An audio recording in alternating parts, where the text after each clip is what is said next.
Fala pessoal, sejam muito bem-vindos a mais um Geografando. Hoje retomando nossa série a respeito do pensamento geográfico, né, onde acabamos nos detendo um pouco mais a respeito do pensamento desses dois que compõem essa matriz clássica da geografia, que são Vidal de la Blache e Friedrich Ratzel. Hoje nós continuamos o percurso investigativo desses pensadores, mas agora, indo mais detidamente para a obra do Vidal de la Blache. Nós já temos um vídeo sobre o Vidal de la Blache aqui no canal, que faz uma discussão bem generalista sobre sua obra. Nós temos também um vídeo que saiu recentemente, saiu o debate sobre determinismo e possibilismo. Um vídeo que eu acho muito importante como introdução a este vídeo aqui. Não é necessário que você veja ele para que você entenda esse vídeo, mas eu recomendo amplamente que vocês assistam no sentido de compreender o percurso que eu elaborei para que a gente faça a investigação desses pensadores. Porque nesse vídeo sobre determinismo e possibilismo eu busquei desconstruir o preconceito que existe em relação a esse embate. O que é fundamental para a gente compreender que as diferenças fundamentais entre Ratzel e Vidal de la Blache são diferenças no nível do tratamento do objeto, do método, da teoria, e não podem ser simplificadas com uma diferença entre um pensando que a natureza determina o homem, enquanto o outro entendendo que o homem tem possibilidades. A gente viu que isso é um reducionismo, e isso no final dos anos 70, Milton Santos já reconhecia. Né? Então não é nada novo que eu estou dizendo aqui. Né? Há pelo menos 50, 60 anos, a geografia brasileira já fez uma discussão a respeito disso. Então, acho importante que a gente recupere essas discussões. Bom, retomo então Vidal de la Blache. E agora nós vamos pensar o Vidal a partir, inclusive como eu sempre coloquei, né, que na verdade essas discussões que eu venho fazendo, que se expandem um pouco para além dessa referência bibliográfica, mas grande parte influenciado pela leitura do Geografia Pequena História Crítica. É claro que eu trago outras referências sempre que transcendem muito, inclusive esse livro. Mas a base pela qual, o percurso pelo qual estou pensando esses autores vai um pouco em direção a essa obra do Antônio Carlos Robert Moraes. Muito bem, então, seguindo a tradição do Moraes, vamos compreender o Vidal de la Blache a partir do seu contexto histórico. Então vejam só, lá no Geografia Pequena História Crítica, o Vidal de la Blache começa a ser pensado a partir da sua conjuntura histórica. Que momento histórico é esse que o Antônio Carlos Robert Moraes busca reconhecer? Então, primeiro, o conflito militar com a Alemanha. É muito importante a gente retomar a obra do Vidal de la Blache em relação ao seu contexto histórico da Guerra Franco-Prussiana. Por quê? A Guerra Franco-Prussiana, de algum modo, é uma preparação para o que seria, para o que viria a ser, na verdade, a Primeira Guerra Mundial. É a primeira grande guerra a ser retomada na Europa, né, no final do século XIX, e que é um prelúdio para a Primeira Guerra Mundial, que se deu justamente entre os anseios imperialistas alemães em relação ao Estado francês. A França, em 1870, já havia passado por uma série ampla, né, que seria objeto de investigação de um curso inteiro sobre história, não é? De transformações políticas, vinda desde a Revolução Francesa, passando pela era napoleônica, né, chegando, portanto, ao final do século XIX. O que é importante aqui para a recuperação desse conflito é entender que grande parte da discussão que vai existir entre a geografia francesa e alemã será por conta justamente do embate militar entre França e Alemanha. Grande parte da obra do Vidal de la Blache terá um tom de crítica à geografia alemã, justamente como uma crítica do expansionismo alemão e uma crítica a esse território que foi perdido após a Guerra Franco-Prussiana, que foi a Alsácia e a Lorena. Daí, por exemplo, o Vidal de la Blache escreveu um livro, tão esquecido por nós geógrafos, né, chamado A França do Leste. Livro esse que eu acho um livro-chave de compreensão, e não eu particularmente, mas o Yves Lacoste acha um livro-chave de compreensão da obra do Vidal de la Blache. Vejam só, o Vidal de la Blache, o primeiro momento em que o Yves Lacoste escreve a respeito do Vidal de la Blache no seu livro A Geografia serve em primeiro lugar para fazer a guerra, o Vidal ele coloca, o Yves Lacoste coloca o Vidal como uma figura, é, vamos dizer assim, medíocre, fraca, que não fez o seu trabalho de geógrafo. Num segundo momento, o Yves Lacoste retoma essa obra e faz uma segunda edição, de maneira que nós podemos dizer que se tratam realmente de dois livros diferentes. A primeira edição do Geografia, isso serve em primeiro lugar para fazer a guerra, e a segunda edição são livros diferentes. Aqueles, muitos professores formados já, mais antigos, que leram a primeira edição, parecem não ter tido contato com as ideias que vieram nessa segunda, e que são muito importantes em relação a um perdão histórico, uma espécie de perdão histórico que o Yves Lacoste oferece ao Vidal de la Blache. Reconhecendo que a sua obra, A França do Leste, foi de fato uma obra de geopolítica e que naquele momento Vidal de la Blache passava a reconhecer uma regionalização a partir de fatores políticos, econômicos, urbanos e por aí vai. Então veja só, eu trago isso por quê?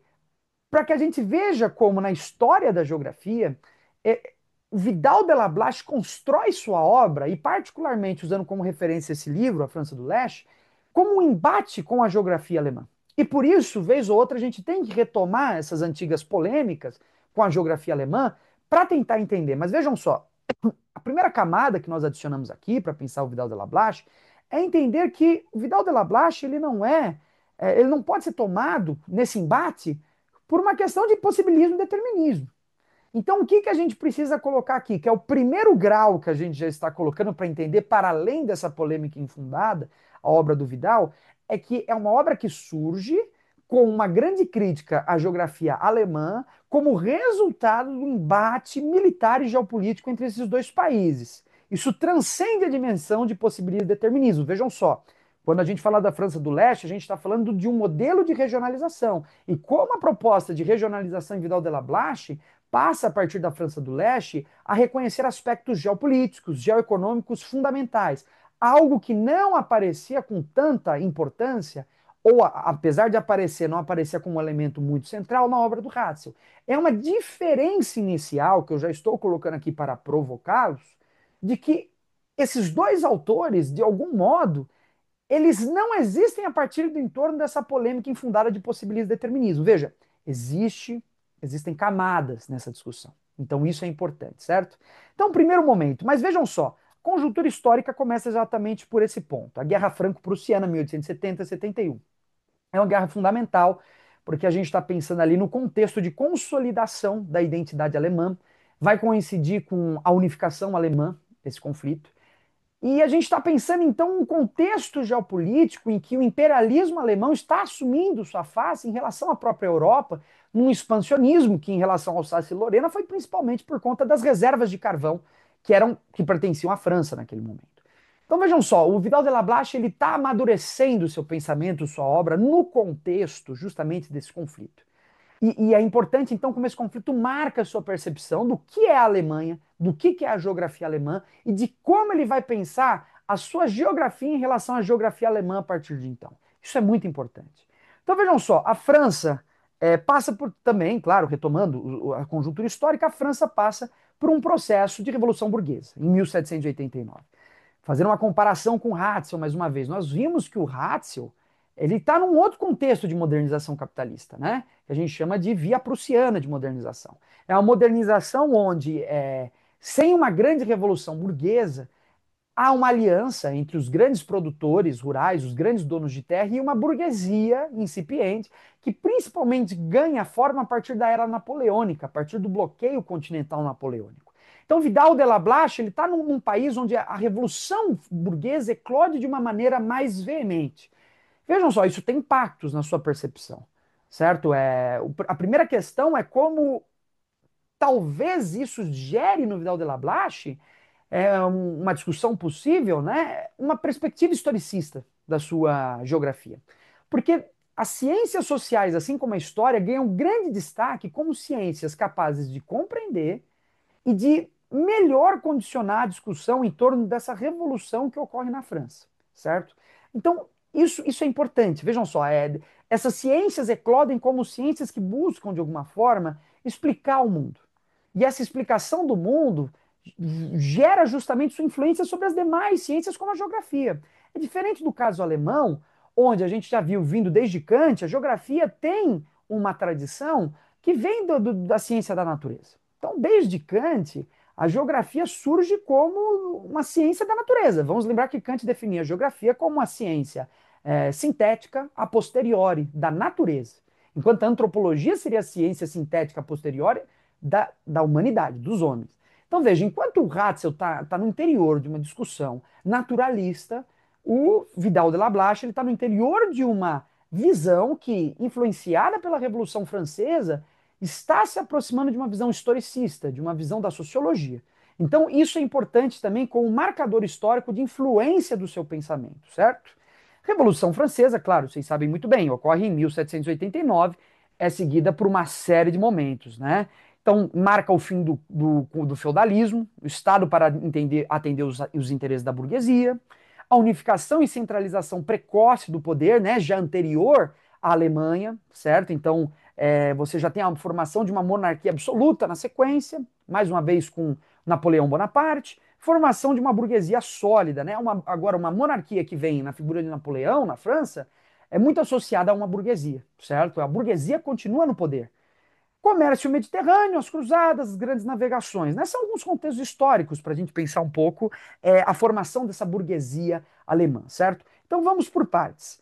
Primeiro de tudo, uma formação, uma centralização precoce do poder. Isso gerou discussões em relação à França que eram menos acaloradas do que em relação à Alemanha, no sentido de discutir uma unidade nacional. O Ratzel estava muito preocupado com uma unidade nacional, no sentido de que cabia à geografia alemã discutir um contexto onde a frágil unidade nacional alemã necessitava de recursos intelectuais que justificassem essa unidade. Daí o Ratzel vai lá pensar a questão da força da densidade, que ele vai tirar do Emile Durkheim, né? O Ratzel está indo lá buscar a noção de espírito, para pensar o espírito do povo, o Estado como um organismo que depende da concatenação e união das partes. O Vidal de la Blache, ele tem uma grande importância também no processo de criação de uma unidade nacional francesa e de uma unidade cultural da França. Inclusive, vai ser justamente por seus esforços que a geografia é inserida no ensino básico francês como uma disciplina necessária a cultivar a noção de uma unidade nacional. Só que por outra via, pela via da defesa da nação. Porque enquanto Ratzel via um país fragmentado por uma revolução frágil, na verdade, revolução por via dos Junkers, por via prussiana, né, que nem de fato é a revolução, mas um grande acordo nacional. Vidal de la Blache, por outro lado, ele está num contexto onde a geografia surge para evocar o espírito da nação em relação à defesa contra a Alemanha nessa guerra franco-prussiana, certo? Então ele também trabalha no sentido de pensar esse nacionalismo, mas por via desse conflito, um nacionalismo que é mais sólido, mais amadurecido pela Revolução Francesa. Daí não necessariamente Vidal de la Blache dá grande destaque à sua obra, como Ratzel deu, para as questões que dizem respeito ao Estado Nacional, no seu sentido de união, no seu sentido de centralização do poder, de formação de uma unidade nacional.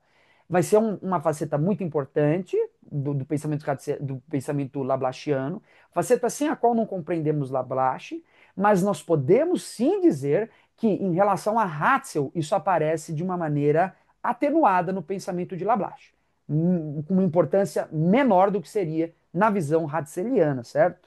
Então, assim, como eu disse, vamos fazer sempre uma discussão do Lablache, pelo menos agora no início, em relação ao Ratzel, porque é assim que a gente tem que pensar o início da sua geografia, né? Muito bem, a questão também de uma burguesia que se consolida de maneira mais madura na França, vem do fato de que a França, como nação, a burguesia francesa, no cultivo do nacionalismo francês, ela é muito anterior à Alemanha. Então vejam só, se a gente pegar o exemplo das cruzadas, como eu havia mencionado anteriormente, que está na base de um comércio mediterrâneo, a gente pode pensar como as cruzadas, vamos lembrar que a primeira cruzada começa em 1096, né, declaração do Papa Urbano II, grande parte dessa cruzada é feita pelos franceses, certo? São os franceses que se organizam nessa primeira cruzada. Por quê? Porque a gente já tem um processo de revolução agrícola na França, o que aumenta grande parte da taxa de natalidade francesa e está na base do ressurgimento comercial e fim do feudalismo, do retorno ao comércio mediterrâneo, da guerra com os árabes, certo? Então a gente está pensando no contexto de uma burguesia que, diferente do caso alemão, se consolida de maneira mais tardia, perdão, de maneira mais anterior, né? Mais antiga, vamos dizer assim, de maneira anterior. Então, É muito importante a gente compreender isso, porque Lablache está no interior de uma formação social onde a burguesia já consolidou o seu poder, apesar de ter sido a última, vamos dizer assim, grande revolução burguesa, a França, é uma burguesia que já chega madura, diferente do caso alemão. Então a gente está pensando um contexto em que essas burguesias retomam, né, o poder francês por via da Revolução Francesa, mas ao longo de um processo longo, que vem desde as Cruzadas, já se consolidando como um poder alternativo ao feudalismo, certo? Então isso é importante também para a gente entender o impacto da formação francesa com base nessa burguesia mais amadurecida, para pensarmos o próprio pensamento de Vidal de Lablache. Certo, muito bem. Também vamos lembrar as grandes navegações, né? A França também, muito antes do que a Alemanha, se joga aos mares e consegue colônias, né? Muito antes do que os alemães. Então vamos dizer assim que no sentido de pensar a obra do Lablache, é importante a gente compreender um contexto histórico onde a burguesia francesa assume um poder e uma centralidade muito maior e muito anterior à burguesia alemã. De modo que certas questões já surgem muito mais amadurecidas no pensamento de Vidal de Lablache, como, por exemplo, a unificação da França, como, por exemplo, certas questões que envolvem o pensamento liberal, né, que, como nós vamos ver, e como questões como do historicismo, que já está discutindo os impactos dessa revolução e dessa unificação, que foi muito anterior à alemã. Então, é um contexto histórico muito importante para a gente entender qual esse contexto de produção do pensamento do Vidal. Então, aí é uma questão muito central. Vejam só, sobre a Revolução Francesa, então, consolidação da burguesia, existe a questão de um projeto nacional, principalmente com a era napoleônica, né, onde há um grande incentivo para essa centralização, o Império Napoleônico, né, a importância da França perante o mundo, a tentativa de uma hegemonia sobre a Europa, também é uma questão que a gente viu até no Ratzel, como isso influencia a França e a Alemanha. Pensamento liberal e tradição filosófica fortemente iluminista. Vejam só, iluminismo também. A gente está falando da França, o berço do iluminismo. Então isso também atinge profundamente o pensamento do Vidal de Lablache. A gente viu que no caso do pensamento ratzeliano, tem como matrizes fundamentais que nós já analisamos, entre outras, o positivismo e o materialismo. E o iluminismo ele surge, de certa forma, numa certa corrente, inclusive no Ratzel, mas muito poderosa no pensamento de Lablache. O iluminismo como que? Na produção de uma ciência que esteja desligada do pensamento religioso, uma ciência que vai se entender como muito próxima de uma investigação natural, mas uma investigação natural dos fatos humanos, ou seja, que busca uma objetividade, que busca, a partir de um processo lógico, compreender a realidade geográfica. A gente viu, por exemplo, que no caso alemão, a gente tem pouco antes do pensamento de Ratzel, a gente tem ali o Kroll-Ritter com uma ampla teleologia, fazendo uma investigação teleológica e teológica da geografia. Então você vê, o iluminismo não impacta Kroll-Ritter de uma maneira significativa. Então, e o iluminismo de fato chega na Alemanha de maneira mais tardia, inclusive provocando ressentimentos entre a formação alemã, entre aqueles alemães, né? O ressentimento esse que, por exemplo, busca refúgio no movimento romântico do Goethe e de muitos outros filósofos que vão ali buscar uma certa importância das artes, por exemplo, na busca de uma filosofia que não seja uma filosofia comprometida unicamente com a razão, mas que busque entender e dar algum sentido às emoções, certo? Então, a gente está vendo agora o Vidal de Lablache no interior desse contexto iluminista, algo que precisa ser mobilizado para que a gente compreenda com mais precisão o seu pensamento geográfico, certo? Muito bem, e aí como o iluminismo aparece? Né? Razão como guia, crítica ao Estado teocrático, democratização jurídica burguesa, ou seja, aí gera até problemas, né? Isso daí é uma discussão que a gente até pode fazer em algum momento, mas já podemos adiantar, né? Como o iluminismo francês ele gera certas contradições no sistema mundial, né? Porque o iluminismo, ao colocar a questão da igualdade, liberdade, né, e fraternidade, que era o lema da Revolução Francesa, né? Mas vamos ficar só com a liberdade e igualdade. É algo que foi utilizado na Revolução Francesa, no interior da própria formação nacional francesa, mas que atinge o mundo colonial. E o mundo colonial vê esse iluminismo e fala: por que igualdade é apenas igualdade e liberdade apenas para aqueles povos europeus. E esses mesmos que proclamam igualdade e liberdade são eles que vêm nos colonizar. Como que funciona essa situação, né? Então gera um problema, inclusive para a França, no caso do Haiti. Então isso é importante no sentido de que Vidal de la Blache assume esses ideais do iluminismo, mas de maneira contraditória, ambígua, apenas em relação para pensar o caso francês. Porque ao mesmo tempo em que a questão da liberdade, da igualdade, do respeito à autodeterminação dos povos surge na França do Leste com uma questão que faz frente à dominação alemã da Alsácia e da Lorena, ao mesmo tempo, Vidal de la Blache é professor de geografia colonial. Então veja, para a França faz muito sentido esses ideais iluministas, mas é uma contradição no seu pensamento. Para o mundo colonial, não. Eu sou professor de geografia colonial e ele pensa exatamente isso. Como a geografia colonial, e aí a gente vai ver como essa nuance é explicada no interior do Vidal de la Blache, mas por quê? A geografia colonial ela tem um projeto civilizatório. E é essa questão que entra aí com uma diferença para pensar o caso europeu. Né? No caso da invasão alemã da França, não se trata de um processo civilizatório, mas de uma invasão desse território. No caso da França colonizando territórios africanos, ou seja lá onde for, se trata de um projeto civilizatório. Então veja, nesse sentido há uma aproximação grande com a obra do Ratzel, né? Por isso que a gente tem dificuldade de encontrar as diferenças profundas, né, entre os dois, porque tem contatos. Da mesma forma, o Ratzel entende a colonização como um projeto civilizatório, certo? Então, tanto o chamado possibilismo e o determinismo veem a colonização como um projeto civilizatório, da mesma forma, certo? Então, por isso, precisamos entrar nos meandros mais profundos da diferença entre esses dois pensadores para compreendê-los melhor. Vejam bem, liberdade e igualdade como princípios do iluminismo, progresso, né?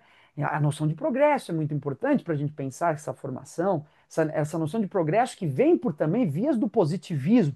E o positivismo também será muito importante para pensar o Vidal de la Blache, na proposta que ele faz de uma ciência neutra, de uma ciência não ideologizada, de uma ciência que busca leis gerais, certo? De uma ciência que se matematiza, né? Quer dizer, busca leis gerais para confirmá-las na investigação da realidade, funcionando muitas vezes até, como faz uma crítica o Milton Santos, de maneira tautológica, ou seja, tautologia no seguinte sentido, de eu buscar na realidade aquilo que eu já tomei como verdadeiro anteriormente. Aí é claro que a realidade vai se adequar e se encaixar exatamente naquilo que eu considerei anteriormente como verdadeiro, certo?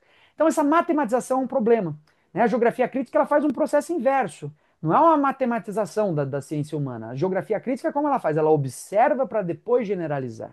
De modo que o que se generaliza não é o que se pressupôs antes, mas o que foi investigado exaustivamente na realidade. De modo que há sempre uma dialética, onde ao depois retornar essa observação como generalização, essa generalização que investiga a realidade também se transforma. Não existem leis eternas, gerais e por aí vai, certo? A ideia de contrato social, muito importante também para a gente pensar, né? Esse grande acordo nacional que é feito entre os cidadãos, e daí o legalismo que é dado ao Estado como uma construção necessária que mantém a ordem, né, em relação aos seus cidadãos, e a crítica ao absolutismo, né, herdeiro dessa Revolução Francesa. Contradições da Revolução Francesa, né? Luta de classes gera um forte clamor popular. Né? Então, assim, luta de classes que naquele momento a esquerda na Revolução Francesa era representada pela união de burgueses e proletariados. Mas quando essa burguesia chega ao poder, o proletariado fica, e a gente? Como é que vai ser? Quando que a gente tem voz? Então, a criação da sociologia na França, ela está muito alinhada com um projeto, as ciências sociais surgem alinhadas a um projeto de justificação da ordem social dominante da burguesia um movimento necessário num contexto onde aquela eclosão social perde seus limites e passa a continuar agindo no sentido de que, olha, dos proletários, os trabalhadores também querem direitos. Então você precisa de uma ciência que justifique o estado de coisas e que, após um processo revolucionário, justifique um próximo processo que seja conservador, certo? A gente vê isso também no Hegel, né? Um exemplo clássico como Hegel entende que o espírito se realiza no Estado. Mesma forma na França, isso surge a partir da sociologia e da geografia também. A geografia também se constitui como, a partir de Vidal de la Blache, uma ciência que justifica a ação e a dominação do Estado diante de um determinado território. Ou seja, a geografia, influenciada pelas discussões sociológicas, também se coloca na posição de justificar a ordem burguesa dominante. Também é um aspecto central, né? Classes empobrecidas ganham espaço e voz na luta política. A gente tem então o movimento socialista, os anarquistas, por exemplo, Élisée Reclus, também francês, né? E os sindicalistas, que vão levar, por exemplo, as jornadas de 1848, no que diz respeito à Primavera dos Povos na Europa, e também a Comuna de Paris em 1871. De que lado, então, o Lablache está? Do lado conservador, isso é importante colocar, certo? O Lablache está desse lado conservador, desse lado que legitima a ação do Estado. Então, por isso, a gente tem que entender que Lablache ele não só escreve no contexto de uma agressão alemã do seu território, mas também no contexto de uma França que, ao longo do século XIX, é extremamente turbulenta por movimentos sociais que, herdeiros da Revolução Francesa, querem garantir direitos também aos trabalhadores rurais e urbanos. O que vai ter como resultado a Primavera dos Povos em 1848 e a Comuna de Paris em 1871. Então a sua obra está marcada também por uma marca conservadora, onde a geografia surge também para legitimar a ação do Estado em relação àquele território. Nesse sentido, mais uma vez, surge uma discussão em torno de uma unidade nacional. Uma unidade que, apesar de já ser consolidada, porque todos se reconhecem como franceses, agora está cindida onde? Não em relação aos nacionalismos, mas em relação à luta de classes. Então, reforçar a unidade francesa, no caso do Lablache, é diferente do caso ratzeliano. Porque para Lablache, reforçar a nacionalidade francesa é um mecanismo para impedir a luta de classes. Para Ratzel, reforçar a nacionalidade alemã é a construção de uma ordem hegemônica burguesa em vias de construção numa sociedade que tem o seu conflito não necessariamente numa luta de classes, mas na luta entre os reinos da Prússia. É uma fragmentação territorial, não há um nacionalismo de forte base territorial. O que não significa que também, no caso alemão, a luta de classes também não tenha sido importante, mas ela vai começar a ganhar mais notoriedade, principalmente no final do século XIX, ao longo do século XX. Apesar de que a Alemanha também foi palco, por exemplo, de movimentos resultantes da Primavera dos Povos em 1848 na Europa e também do movimento socialista. Não por acaso, Marx está no contexto alemão. Marx é um filósofo alemão. Ele está discutindo o caso alemão. Mas na ausência de uma burguesia madura, naquele viés clássico de industrialização como foi o inglês, a luta de classes alemã não amadurece no sentido que vai amadurecer, por exemplo, na Inglaterra ou na França, certo? Muito bem. Então, a gente já viu aqui alguns pontos importantes para nós pensarmos, né? Então, a Comuna de Paris, de 1871, né? É, as jornadas de 1848 e por aí vai. Então, a gente está falando de uma burguesia que para que se constitui como uma classe revolucionária e que, dessa forma, mantém, reforça a sua dominação sobre esse território. É interessante, eu gostaria de colocá-los aqui também diante de uma questão importante, né? A gente está discutindo esse contexto histórico para pensar Vidal de la Blache, porque muito se diz que os homens são frutos de seu tempo, né? A gente vê em muitas discussões das ciências humanas, não, a gente não pode dizer isso, ou não pode dizer aquilo, porque na verdade a gente tem que pensar o autor no seu tempo, então a gente não pode criticá-lo por ter dito isso ou aquilo, porque na verdade o seu pensamento é fruto de um contexto histórico. Eu tenho um. Vejam, o que eu estou fazendo aqui inicialmente não é uma tentativa de justificar o pensamento de Lablache como fruto desse contexto histórico, mas explicar uma determinada posição que Lablache assumiu em relação ao seu projeto durante esse período histórico. A história não é um bloco monolítico onde existe uma causa determinística, uma causa-efeito. A história está aqui e tem um efeito, ele vai ser daquela forma, aquela pessoa. É um reducionismo histórico, é até uma maneira positivista de se enxergar. O marxismo não enxerga dessa forma, certo? Porque da mesma forma em que Vidal de la Blache defendia todas essas teorias no final do século XIX, Élisée Reclus também as defendia. São dois homens que são frutos de seu tempo, com duas visões totalmente diferentes. Então o que a gente tem que pensar aqui e eu estou fazendo toda essa contextualização para demonstrar como o projeto vidaliano optou por essa determinada visão de mundo. Mas não há causa e efeito. Eu estou contextualizando aquilo que influencia seu pensamento, que foi escolhido por Vidal de la Blache para representá-lo, justamente porque ele está alinhado com uma determinada concepção ideológica de mundo. Isso é muito importante que a gente coloque aqui, para que a gente não se perca nessa análise, né? Veja bem, então, em relação à Guerra Franco-Prussiana, a gente tem lá a perda da Alsácia e da Lorena, principal reserva de carvão da França, essencial para o desenvolvimento da indústria francesa. Um grande problema, diz respeito à soberania nacional, o controle sobre seus recursos estratégicos. Lablache e a geografia serão convidados a essa discussão. Queda do Segundo Império de Luís Bonaparte, que governava então a França durante a Guerra Franco-Prussiana, a Comuna de Paris, e o fim da Comuna. E o aval da Prússia surge, e a partir do aval da Prússia, ou seja, da concessão prussiana, o surgimento da Terceira República Francesa a partir de 1870. Então a gente está num contexto muito turbulento na história francesa, vindo desde a Revolução Francesa até a Terceira República no final da Comuna de Paris. Contexto esse que vai marcar grande parte do pensamento francês ao longo do século XIX. Então aí a gente entra agora mais especificamente no contexto do desenvolvimento da geografia nesse período. Então vamos lá. Primeiro, surge com o apoio do Estado francês. É um projeto do Estado da França, do Estado francês, a geografia. Geografia surge como um projeto do Estado burguês, é um projeto do Estado. Por isso ela é, naquele instante, uma ciência do poder, da governança, do Estado. Surge como um projeto político. Se surge como um projeto político, necessariamente, também ela está relacionada a uma série de pressupostos que estão ali na base do Estado sobre qual é a melhor maneira de governar aquele território, não é?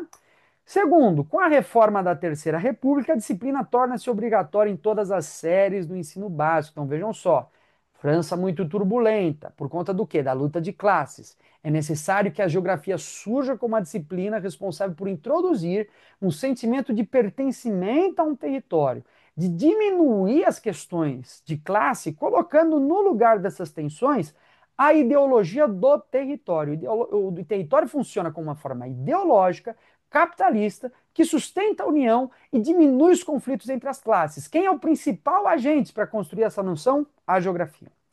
Terceiro, o surgimento das cátedras e institutos de geografia, muito importante, o processo de institucionalização universitária da geografia na França, a partir de 1870, do qual Vidal de la Blache será a figura mais importante, do qual também Vidal de la Blache assumirá cadeiras importantes como de geografia colonial, como eu coloquei. Quarto, a guerra gerou a necessidade da geografia como ciência que, primeiro, deslegitimasse o expansionismo alemão. Então veja, já coloquei isso anteriormente, só estou recapitulando e organizando.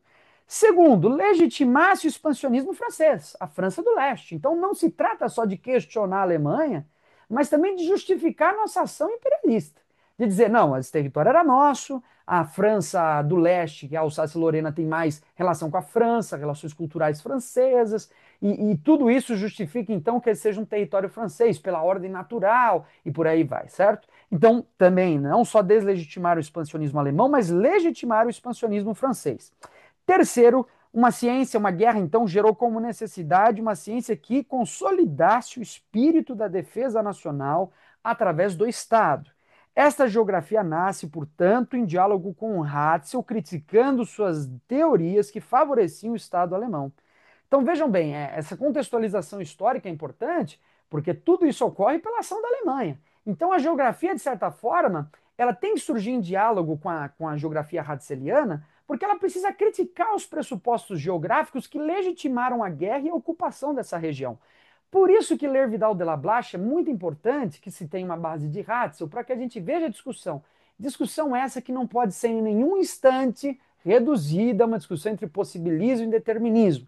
Uma maneira extremamente empobrecida de se compreender esses dois autores. Os geógrafos têm que eliminar da sua gramática essas duas teorias. Não pode ser utilizado, certo? Pessoal, por hoje eu pretendo ficar por aqui. No próximo vídeo sobre o pensamento de Vidal de la Blache, hoje a gente viu como certas confluências históricas estiveram na base de um certo contexto do seu pensamento, das suas escolhas políticas. A partir do próximo vídeo sobre Lablache, eu começo a me deter mais diretamente sobre o seu pensamento, né? como a sua geografia surge com uma crítica às teorias de Ratzel, como funda uma escola francesa, né? Como desloca o eixo das discussões geográficas para a França, suas matrizes de pensamento, como o iluminismo, o liberalismo, e daí eu vou passar a me deter diretamente sobre quais foram as principais críticas de Lablache em relação a Ratzel. Nós vamos ver por dentro que críticas, de maneira detida, com mais calma e diretamente, foram essas. Como ele criticou o pensamento ratzeliano.